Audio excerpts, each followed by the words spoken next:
You could ask any chief, tell me about the boy that made you chief. But for me, it was one boy that when I came to camp, he had come just about the same time. He was a boy that I didn't understand all, the history and what all these boys have been through. But this boy here would have been, camp would have been his 33rd placement. He was, his mother had abandoned him. His dad was in and out of his life a little bit. I never did meet his dad through the whole journey. This boy was 15 years old and just angry at everything. He'd been through foster homes, group homes, many different placements.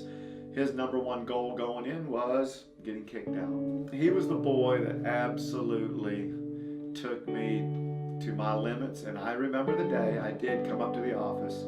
He had actually run away from my group, and I came up to the office to let them know he's gone.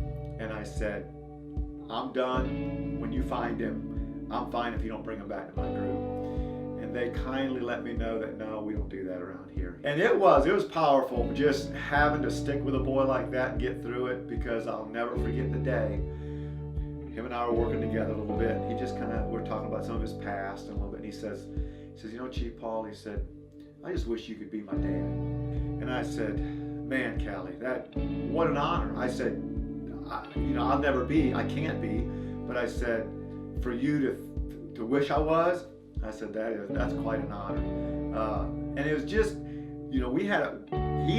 usually you get the closest to somebody that you just have to work the hardest with. Years later, it was like 20 years later, I talked to him, and I asked him, because he told me, he said, Paul, camp, there was something different at camp that was, I didn't experience in any of the other 30-some places. And I said, well, Kelly, what is that? I said, what? He said, it was real simple. He said, at camp, I don't care how bad you were, when you went to bed that night, you were told you were loved, and you had a new day the next day.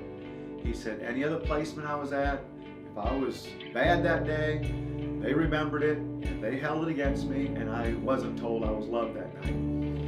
And I didn't even think of the significance of it, but our chiefs do that down trail. They're going to tell every boys they're tucking them in, hey, love you, and tomorrow will be a great day, and just help him know that there's hope. Just project hope. So again, what an opportunity to just share the love of God in that way, because it is through God. I know for Kelly, I needed God's love. My love ran out a few times, so it was God's love coming through to just come alongside.